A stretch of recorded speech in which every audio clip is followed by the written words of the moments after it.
How to save video as audio file on iPhone. To get started, first of all go ahead and open up the Safari application on your phone.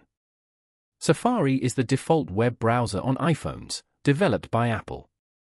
It allows users to browse the internet, view websites, and manage browsing data. Once you're here, go to the search bar at the bottom. Here, type in Convert Video to Audio MP4 and tap on Go. From the results, go to www.freeconvert.com.